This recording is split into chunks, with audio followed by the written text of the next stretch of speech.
Dr. John Robinson, welcome back to Shrink Wrap Radio. Thanks so much. It's good to be here again. Well, it is again. I say welcome back because this might be your fifth interview here, making you one of the Shrink Wrap Radio All-Stars, I think. Wow, I feel like Saturday Night Live. Yeah, I'm not sure that I might have one or two other people that would be up there, but I'm not certain. And previously, we've discussed your books on what aging men want, the three secrets of aging, fairy tales and the new aging, and on the divine human. So all four of these books inspired us to take a different, more positive view of ourselves and our potential. Now, this latest book is about transforming a world in crisis, which once again continues that that trajectory is the word I'm looking for, of challenging us to reframe the current crisis. Now, your book could not be more timely. Only a week ago, the hubris of our president pushed us to the brink of war with Iran and a possible third world war. At the same time, the fires raging in Australia and the enormous loss of animal and plant life there is unprecedented. And all of this and more reinforces the notion that you give voice to in the book that we're living in the biblical end times, if you will, an apocalyptic age. But personally, I have to say, it's hard not to give in to despair. The idea of mysticism might strike many as a pallid response to this world in crisis, a retreat into denial and wishful, magical thinking.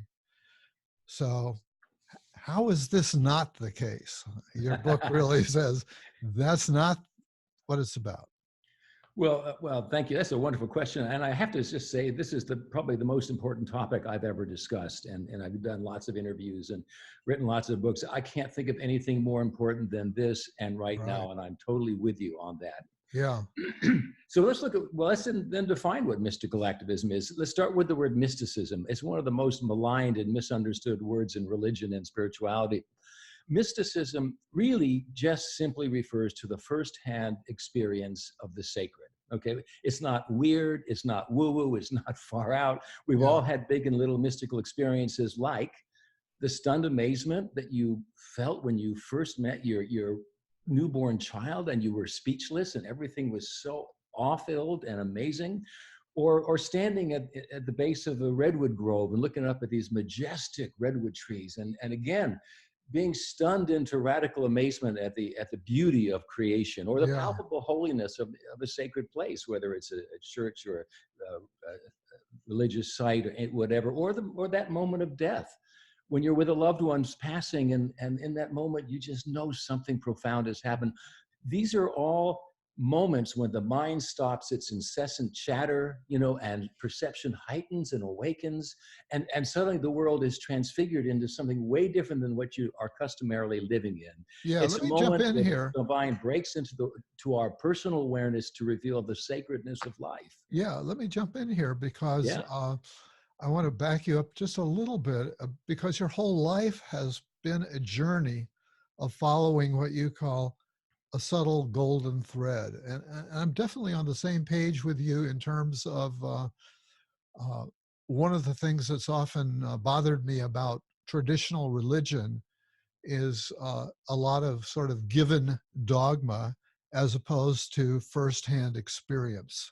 Right. So I also tend to put a lot of more trust in people talking out of their own personal experience of the divine, et cetera. Right. And as I say, your whole life has been about that. Take us a bit through your journey of because you've had a very interesting life and sequence of study and degrees and so on. So bring us up to the present, and then we'll jump right back into okay. the mysticism. Well, I grew up in a family that had no religion. They were basically secular humanists and scientists. And so when I was always aware that the world around me was somehow alive, was with a presence, was a living consciousness that made everything, transfigured everything into just sheer beauty and sheer joy. But you know, what at age 5 or 6, when I try to say this, people would, their eyes would glass over and they would talk about, you know, being serious or your grades or whatever. And I gradually learned, as just as Wordsworth said, that there was a time when you have to give up that that original mystical realization that heaven lies around us in our infancy. But I didn't give it up. I did have to proceed though. So the left hemisphere kicked in. You know, this is really all about the split brain. The left hemisphere kicked in. I went to school, filled it full of lots of information and knowledge and so forth. But I was always pulled back to the right hemisphere. The right hemisphere is like our original consciousness, our original indigenous awareness of a living environment that's animated by consciousness everywhere. So back and forth I went, but I realized that religion, as I looked at it back in the 50s and 60s, was just as you said. It was dogmatic. It was top down. It was patriarchal, and there was no room for the mystic. In fact, the mystic was considered to be a heretic because, oh my gosh, you defied the hierarchical order of things, and that was dangerous. Yeah. So I studied psychology instead. Psychology was a great career. I loved it. It was wonderful. And then there came a time when I many of us were drawn to psychology looking for meaning. Yes, looking for ultimate meaning. Yeah. Why is it like this? What has been going on here? Yeah. And so I had this heart crisis in 2001, literally 2000 actually, when I went at atrial fibrillation and had to be defibrillated in the emergency room. And that defibrillation electrical shock triggered body memories of an open heart surgery that I had at the age of 14, where I woke up in surgery. Oh, I feeling remember hands that now from our previous interview. Yeah, feeling hands working inside my heart. And at that point, everything changed. I mean, I tried to go back to my old career. I just couldn't. It's as if, you know, God grabbed my heart and said, you need to move on now. This is not your work anymore. So I struggled for about another 15 months, ended up closing my practice and went back to school and studied with Matthew Fox for a second doctorate in ministry, and then went to an interfaith chaplaincy institute, an interfaith seminary, because I really wanted to study the mystics from across traditions, because they all say the same thing. They may have to overlay it with the language and the formal teachings of their order, but when you get inside of it, I started collecting examples of mystical experiences, and I have hundreds of them. They're like the near-death experience. They're very similar over and over again, and I can share them with you if you're interested. But anyway, that suddenly lit my fire inside, and I realized that all of life is a mystical experience when we get out of the left brain so much, and that aging is especially a mystical process because of its profound potential for personal transformation. We have a new developmental stage in the human life cycle. And what's it for? Well, I think it's for this, for waking up to the sacred nature of life. Yeah. And so that led me next, though, into this climate change thing. I mean, as you and everybody else has, I've been reading the articles that come up in news feeds and the horrifying reality that is marching to us. You know, the debate over climate change is over. It's happening. It's bigger than we ever imagined, and it's coming faster than we thought. And if we're going to survive this, we have got to get very serious about it. I read one of my journals that I like to read is the New Yorker. Yeah. Elizabeth Colbert, one of their staff writers, wrote the lead editorial, and she was writing about what's going on in Australia, and she went through the next 3 decades, and it was so scary. It is scary. You know, saying we see the trajectory, it's here, and I don't even remember the 3 decades, what each one, but it was, by the 3rd decade of what's going on now, life becomes pretty unlivable. Yeah, we're living right now in snow globe realities where it seems to us looking around that not much is changing, but it's changing much faster than we realize. Exactly. You know, there was this consortium of 11,000 scientists from 153 nations in November, and they all came together and they made this declaration. I just want to quote it. They said, sure. We declare clearly and unequivocally that planet Earth is facing a climate emergency. The climate crisis has arrived and is accelerating faster than most scientists expected. It is more severe than anticipated, threatening natural ecosystems and the fate of humanity. In their words, humanity faces untold suffering. And this one leadership sustainability professor summed it up even more bluntly, saying the evidence is mounting that the impacts will be catastrophic. And when I say starvation, destruction, migration, disease, and war, I mean in your own life. Yeah. And Yeah. we could spend the next 5 hours going over the details, but that's the Yeah. bottom line. I've got 6 grandkids. I think you've got grandkids, I maybe got 2. 7. Yeah. Got 7. Yeah, it did me one better. And so and they're full of dreams and plans for the future. Yes. 2 of them want to have stage careers. They're taking acting classes and so on. And some of this is starting to leak into their awareness, but wow, it weighs so Yeah. heavily on me. Yeah. Me too. I mean, uh, I am scared for their future, as I'm sure that all the listeners here are scared for the futures of their loved ones. I am scared for the human family and for life itself. This is not academic. This is Right. not a good little topic to talk about. This is our life. We are creation, and we're sinking it. Yeah. So maybe I should say more then about how mysticism leads to a response to this crisis. Because Yeah. again, like Yeah, you you say, should, it's so because easily again, dismissed as it's, woo-woo. yeah. Yeah. Go ahead. Okay, so mystical consciousness is the next concept I want to talk about. So we've got this mystical experience where we suddenly have a breakthrough of divine perception and awareness in our everyday life. But mystical consciousness is the same awakened, thought-free awareness, only we now learn to do it intentionally. And I've got many practices and skills in my writing and in this last book about how to do that. But in its fullness, mystical consciousness reveals and unveils the exquisitely beautiful, infinitely precious, and timeless reality known as creation with a capital C. Everything in it is perceived now as sacred. Now, why is this important? We humans have abstracted ourselves from creation. Our waking hours are spent in artificially insulated environments, in offices, cars, and homes. But worse, our minds have been taken over, and we might even say polluted with and consumed by TV and cell phones and headphones and video games and internet and social media and our own unruly, chattering minds. We have become lost in the left brain with its belief systems and its goals and its identities and its stories, and we no longer see what's happening all around us. We don't see the sacred world, which has been suffering for years, actually, because we were too busy being important. Yeah. Mystical activism really is, this awakened perception is about stepping out of the left brain and looking again at where we really are with this intense awakened consciousness and discovering that everything around us not only is sacred, but it's alive and conscious and loving and here for us, and that it invites us into a dialogue, into a relationship that literally transforms us. And here's the point. This adjustment is to this unfolding climate apocalypse is not just going to be a matter of days and weeks and months. It's going to be a matter of years and decades. And good intentions and to-do lists and not using straws and driving Teslas is not going to be nearly big enough to sustain us through those decades. We need to have something much more profound, and that profundity is the first-hand literal experience of the sacred world, because only from that place do we, as Matthew Fox says, shift from being mystics to prophets and have to respond.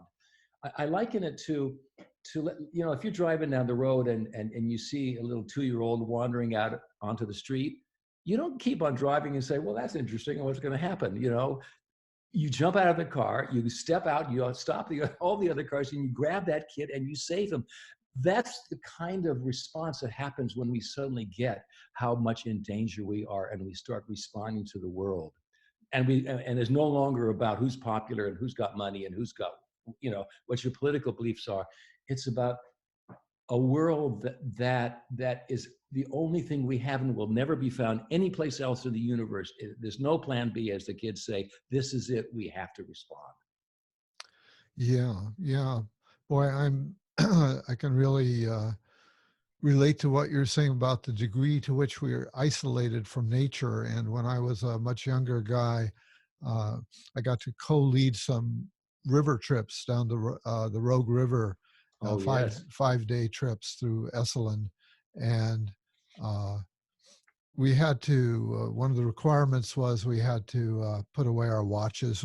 Cell phones hadn't been invented then. So putting away your watch was a big deal. And I remember it would take about 3 days for the mind chatter, the continual self-aggrandizing, ambition, planning, etc. thing to finally relax for Yes. me and Yes. No, that's turn right. off. And then and to just be there, with the other people, open to the other people on the trip, and the Yeah. boat people and the river, and I actually lost track of time. And when somebody mentioned that, oh well, tomorrow's the last day, tears actually came up, and then there was a honeymoon period afterwards, an afterglow Hmm. when I first got back home and tried to watch TV. It looked like a ghost box. It was like it didn't have any meaning to me. It seemed absurd and a waste of time. And then gradually, that sort of faded away. Um, that's some of my journey. David, And that's beautiful. I mean, that's exactly right. Nature, when we absorb ourselves in nature, it uh, makes us into mystics. We lose because it awakens that right brain part that is completely and utterly aware of here and now and this and what. And so we're not thinking about when you go down the white water or you're climbing a boulder or something, you're not thinking about your taxes. You're not thinking about your next achievement. You're just here. That's the consciousness that would be described as mystical. And it does change you. It transfigures your perception and it changes your being. It makes your being more alive and animated and interested in other beings, whether they're human or trees or plants or animals. yeah, And we become indigenous again. We become part of the land again. That's what we must return to. yeah. One of the things I've been tracking just recently is this revival of research and interest in psychedelics. Hmm. And so that's yet another path to an altered state of consciousness, Sure, and a transformative one. sure. That now it's coming back into realizing, like, well, this is potentially a therapeutic tool. And if Yes. we hook this up, not just for recreation or escape, but hook it up to major trauma and other issues that people are dealing with in a planful way, you can make a difference. I think that's what the whole psychedelic movement was about. It was about Yeah, young people trying to get out of their heads and into this altered mystical dimension of life because that's where life lives. yeah, yeah. Okay, so it's interesting that you see that as playing a legitimate role in Yes, this, in what's needed of this much larger consciousness raising. right. But it's not but there's many ways to get there and you can get there right now or you can that's why we go out into nature to have that shift in consciousness. Yeah, We I are want to let addicted to our people cell know that phones your and book, therefore we don't experience it, but we yeah, could. that your book does speak to the, well, how do you get there if you don't just naturally, spontaneously experience this all the time, or maybe you've never experienced it. So you've got some uh, various kinds of exercises and assignments, some that could be done in groups, Hmm. and maybe groups coming together and say, okay, how are we going to survive this thing? Right, And so you've got a kind of a roadmap to lead people along right, drawing on exercises that you've right. used in your own career. And And then the interesting thing is, personal ones yeah. do a lot of journal work and a lot of inner dialogues. Hmm. So I Yeah, just want to let people know that's there. If they're seeking any kind of guidance, the book does have some concrete guidance in tons of regard to concrete. And that. the dialogue process I learned from Ira Progoff, who Yes. wrote the Intensive Journal, and he worked a lot with Jung. And I came to realize that this process could also be used not only with people around us and with issues that we need to resolve in our childhood and lives and so forth, but you can develop this dialogue process with your ancestors too. The Yeah, I was ancestors, struck as by that. indigenous people have said, are always here trying to help us. At least many of them are, and we don't even because of scientific materialism, we think that's ridiculous and we don't even ask. But if you learn how to have a dialogue, I have so many dialogues with my father and with my deceased son and with various other, and what's absolutely fascinating is that once the dialogue takes off, you are almost always surprised by what comes out. And you realize, wait a minute, this just didn't come from me. This came from another dimension. And I am so grateful for the support or the creativity or the ideas that have just flowed through me into Yeah. this dimension. Yeah. So Yeah. there's a great deal of help out there from this world and the next world. And you know, you can have a dialogue with creation too. You can have a dialogue with a tree. You know, you really can have a relation. You know, sometimes when I walk on this island that we live on down to the spit, and I begin to just drift into this other state where everything is alive and is aware of me, and I'm aware of it. And I want to like just roll on the ground and like the dogs do, roll in the scent of life. Uh-huh. Because you just, and the birds get louder, and you know, and the wind moves through my hair, and I feel as if I'm alive in a way that I don't feel when I'm working on the computer. Right. Right. So the mystical experience is always there. What gets in the way is our beliefs. We walk down the road and we say tree, car, person, ground. And so we dismiss everything that could be a mystical opening.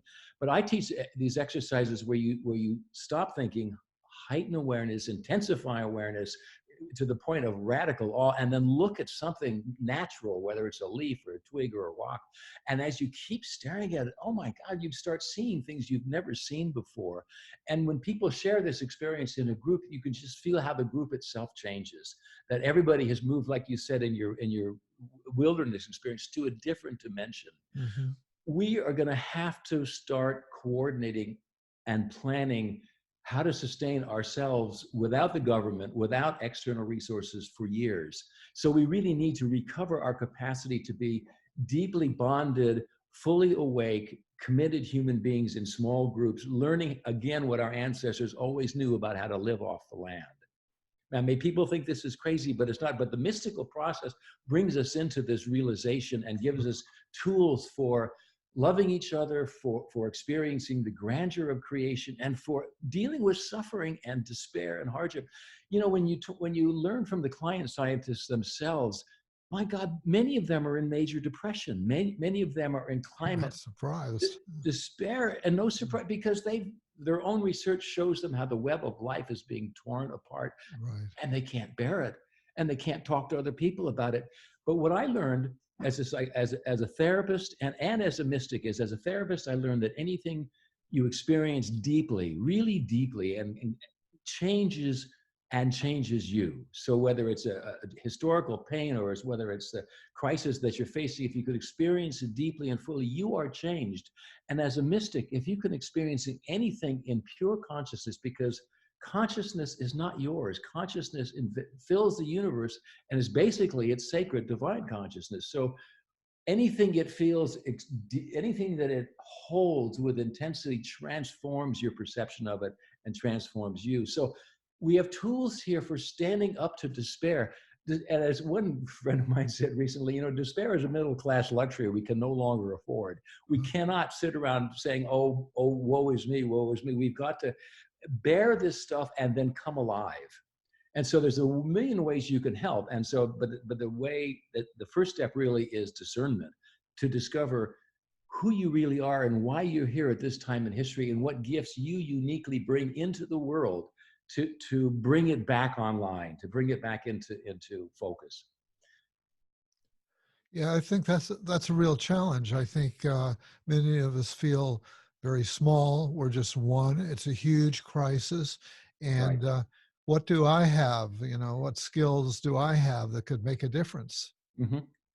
And you know what? That kind of climate hopelessness, climate nihilism, climate despair undermines our response. But you know, it's really a defense against a much deeper sense of terror about what we may have to suffer and the risk of suffering and death that are coming down the tracks at us. So Yeah. we don't want to see it. So we just kick back and we distract ourselves with the same old, you know, distractions of television and belief systems and so forth. But let me go down a list of things that you can do, because Good. there's so much you can do from Right. this awakened perspective. But I want to start with discernment, because we need to ask ourselves, just ignoring, not buying straws and not eating meat and not flying airplanes, that's all important, but it's not going to sustain us for 5 years, 10 years. We need to have something much more fundamental. So here's a way, some of the ways that the great teachers have told us about how to find your own calling. Howard Thurman, this wonderful theologian, says, don't ask yourself what the world needs, because you could go on forever with that. Don't ask yourself what the world needs. Ask yourself what makes you come alive, and go do that. Because what the world needs is people who have come alive. Mm-hmm. So there's something about, I'm here now. I'm not a good mechanic. I'm clearly not a good mechanic. I'm not a good farmer. There's a lot of things I can't do. But the things I can do, I could do really well, and I can give those and exchange those with things that other people can do well, and we can knit an entirely new community together. Parker Palmer, the wonderful Quaker writer, talks about calling or vocation. He says it's something I can't not do for reasons I am unable to explain to anyone and don't fully understand myself, but are nonetheless compelling. Yeah. When you drop into this being of your being, which is ultimately the divine human, when you drop into your own being without a bunch of labels and beliefs and ideas, but purely experience it in consciousness, you come alive, and suddenly you feel like there are things you have to do. Then you start doing them. That's the shift from mystic to prophet. And Andrew Harvey has a nice piece of advice too. He says, follow your heartbreak. Where you see sad and painful things happening, when you see or the tears well up in your eyes, that's maybe the place where you have the most to offer. Live that. Let your pain move you into taking care of the children, if that's where your pain comes from, or the animals. 1 billion animals were killed in Australia. We have got to respond to this. Yeah. So he says, follow your heartbreak? Yes. Okay. Isn't that lovely? Joe Campbell said, follow your bliss, which is equally important. Yeah. But there are many ways to it. But you have to ask yourself, what moves you from despair into life again? And these are the kinds of discernment questions that do. But let me go down a list of the things you can do, because there's so much that's possible when you get in touch with this mystical dimension of your being. You could be a climate warrior. You're defending creation against the assault of development and pollution and exploitation. You get really politically active, as the young people have done. But you can also be a gardener, an animal lover, nourishing and supporting life in all its forms. Or you could be a healer. There's so many different kinds of healers in the world, of physical, emotional, mental, and spiritual wounds. If you are a healer, whether it's with animals or with people or with plants, if that's what brings you alive, do that, because the world needs everything we have. Or if you're an artist, expressing the spirit's powerful message of creativity through your work, do that, because art is itself the transformation of consciousness. So artists are needed too, or skillful builders of a new world, whether you're a craftsman or an engineer or a laborer or farmer, planner. There are a million ways you can work to move. We've got to move away from oil and gas and coal and all this stuff that is depleting our resources and polluting our earth, and find other ways to live in this world. And they're all possible. We have such creativity, we just have to begin to act from it. Or if you're contemplative, immersed in unitive consciousness, sending out healing energies, do that. Everybody's needed, and you got to find your own gifts. You could be a citizen lobbyist, you could be a spiritual leader, you could be a social organizer, conflict manager, volunteer. There's many things to do. The thing is to drop into that soul dimension and ask yourself, what am I called to do? What brings me alive? And then just go do it. What I think is important too here is that we are changed when we experience this mystical dimension of life. We begin to realize that it's not about me, that all these ideas I have about me and my goals and my world and my place, they're all just imposed on this ineffable beauty and miracle of existence. If we come from the top-down left brain stuff, we're just going to be doing the same thing over and over and over again. When we quiet that side and come from the right brain mystical perspective, there's stuff to do all the time, everywhere. Fall in love with creation again. Fall in love with your neighbors. Get on your knees and be grateful for the rain that brings up the flowers. When you really experience the earth in all of its magnificence and its life energy, you are changed because you are made of the same stuff. And then we come back to life in the way that we were really meant to be. Yeah. Now, I know you've written in the past about myth, and you, in this book, you say myth and fairy tales can awaken our mystical consciousness. Um, is there an example or two that you could offer here? Uh, Let me see. Which myths did I have in here? I have to remember which one I did. There are. Let me find because I think that where is the? Oh, there it is. Okay. Why Coyote Bay's at the moon? There is.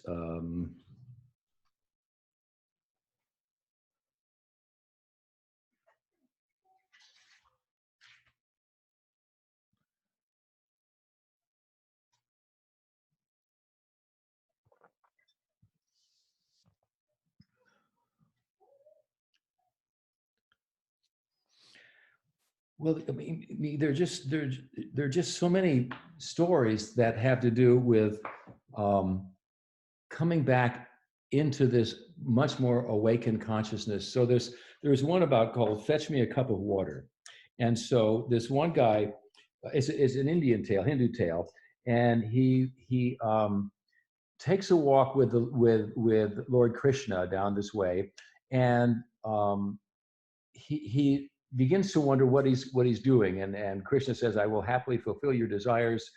Uh, but he goes into a village, and immediately he falls in love with this young girl, and they have a life, and they build a world. And then this terrible storm comes, and it wipes out everything. And he falls to his knees, and they ask, "What just happened? I thought I was on the right path." And then the next thing he knows, he's back with Lord Krishna again, and nothing at all has changed. And he suddenly gets that he has made in his own mind this incredibly complex drama of life, which has separated him from the spiritual mystical dimension of being, which never changes. And once he woke up from that, he returns to it, and all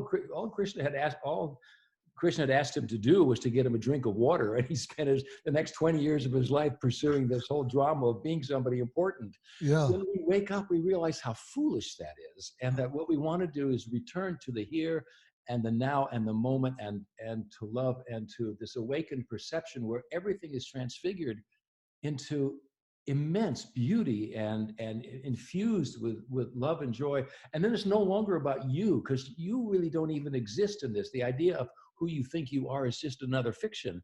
And then you start living a life that's much closer to a life of wonderment and love and spontaneity and caring. And you just care for you care for the world, your children, and other people's children, and the animals. And you're living from a different, it's not about exploiting anything to serve the false self. You've Yeah. totally erased the false self. Yeah. I have the impression that you went through a little bit of a crisis as you began to feel the urgency of the situation, and a little bit of that, well, what can I do? And for you, that maybe what came up was, well, I can carry this message to the people that I can reach, and that you began to do workshops and go to conferences, and you weren't sure if you'd be seen as this weird guy, but that in fact people began to respond. Am I correct in any of this surmise? That's a beautiful intuition. Yeah, it is. Yeah, I think you're very correct.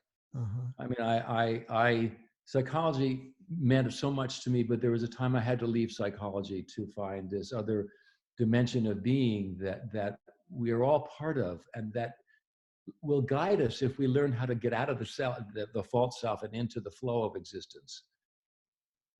Yeah.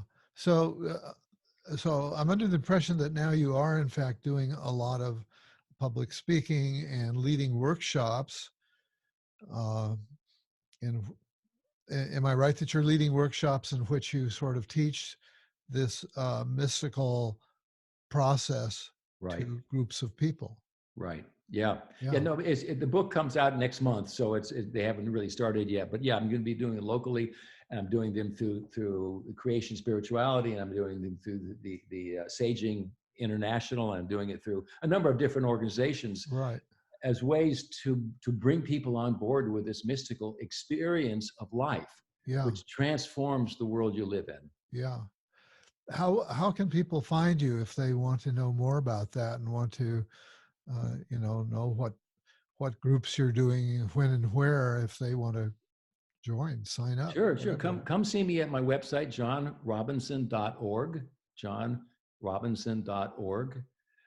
And you'll see there's lots and lots of resources there, and in terms not only the book, but talks I've given and papers I've written. I've been trying to write a lot about this because I think we need as much help as we can to shift from the left brain to the right brain, and then learn how to balance the two sides so that we are really living a life that serves life rather than takes it.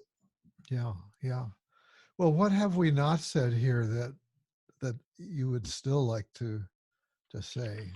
Because the book is, well, one of the amazing things about the book is it's not that thick. I mean, you're profound subject, and uh, and there's so much that could stuff a book like this in terms of the documenting the catastrophes and the science Mhm. behind the threads coming undone and so on. But so it's, in a way, it's kind of very compact. It's about 200 pages, right? Yeah. I So don't think that's we quite need a a lot feat. of, I don't think we need a lot of words, frankly. I mean, uh, I think we need basic concepts, and then we need to move from the left brain to the right brain. uh, We need to begin to learn how to live in an awakened state so that we don't get constantly sucked back into identity, time, and story, and conflict, and belief systems, and wars, and and foolishness, and instead live here now in awakened consciousness in such a way that we don't destroy the earth. In fact, we revere the earth. In fact, we become creation. We actually believe we're separate from creation, and yet we will not survive without her. So the messages are really very simple, and everything is reduced to its essential kernel. It's up to us. yep, yep. Well, that's the bottom line. Maybe we'll close things off here, unless I mean, I think you've been very clear about the message. The book, there are a lot of interesting chapters in the book. I mean, there's a chapter called "What Can I Give?" Discovering our unique gifts for the world, with questionnaires and stuff that can help you find what your purpose here is. We have to ask ourselves, why was I born at this time in history in this catastrophe? Mhm. And we all have to stand up and take our place in it. And so there are ways that in the book that I talk about finding your own gifts. There's ways I talk about reaching to the other side for guidance, for help. There's ways I talk about experiencing heaven here. I mean, the idea that heaven is somewhere else is an old um, dualistic belief system, Yeah, and it separates us and makes us feel like we have to suffer here until we die. yeah, But in awakened consciousness, there is no separate place. This is it. It's everything. right, And in right. awakened consciousness, you realize that you are divine, that the world is divine, and that you have more than you'll ever need. Okay, in terms of love and beauty and so forth. And so you discover your own divinity, you discover who you really are, and you discover how to serve. It's like we need to change our entire way. This climate change crisis is gonna require thousands of adjustments and a radical transformation of consciousness. And that transformation of consciousness is what this book is all about. It's about waking up to who and where we really are and living in an entirely new way, and not from from the left brain false self, acquire more stuff and be more important and get money. I mean, this is just not about that. All those adjustments, there's going to be a lot of resistance within us to making these huge adjustments. I mean, look at Amazon. It's all about convenience. We're, Mm-hmm. we're trading away our privacy, we're trading away our environment so that we can have our toothpaste delivered to our home, right? And not have to go Oh, I to the know. market to get it. But David, what people aren't seeing yet, and I wrote this paper that's on my website and was published at Braided Way, that about the haunting. And for a number of months, and even still now, I have this haunted feeling because I live in this present world, and I also sort of live almost like a visionary with with a vision of the world in 10 years from now. And it's very, very scary. When trucks can no longer deliver food to the grocery store, when electricity runs out because the dams, the water in the dams have gone down too far because of glacial melting. There are so many things going to change that we're going to have to learn how to be sustainably self-sufficient. Yeah. It's not a matter of whether you want to, it's a matter of it's coming. And so what we really have to do is start looking at what in each local community, how do we survive? How do we go back to what we used to do 200, 300 years ago to be a small farming community, self-regulating, self-governing in a way that we live again sustainably without destroying things? Yeah. It's not going to be, we don't want to, but it's coming, and it's going to come so fast with that when your banks close and when you can't get gasoline, you're there. Right. And that's not just scary talk. I mean, that's what the visionaries are seeing, the climate scientists are seeing down the road. And there are people in other countries that are already dealing with that sort of Absolutely. thing, right? And climate migration is going to be immense. And where are they going to go when their lands become uninhabitable? 220 million people a year are already leaving uninhabitable lands because they're too hot and dry and drought stricken, and there's no water. Yeah. The apocalypse is coming rapidly. Our snow globes, the glass around our snow globes is cracking, but before it collapses altogether, we need to have conversations with each other, and we need to move from the left brain, which is I control everything and I know what everything is, and to the right brain where we are really so present to what is around us that we begin to have a living conscious dialogue or relationship with what is. And recreation will teach us how to live again. But we got to get over our hubris and got to get over our superiority and our know-it-all and fall to our knees, really, and recognize that the answers lie around us, but they're not what we want them to be right now. Yeah. Well, one of the things that we need to sustain us through this is inspiration, and I think that's one of the things that you're doing, and hope you'll continue to do in your writing and speaking and the way that you're living. And so I'm going to thank you for being my guest once again and giving us this powerful message. And we'll talk again. Thank you for listening. I really appreciate it, David.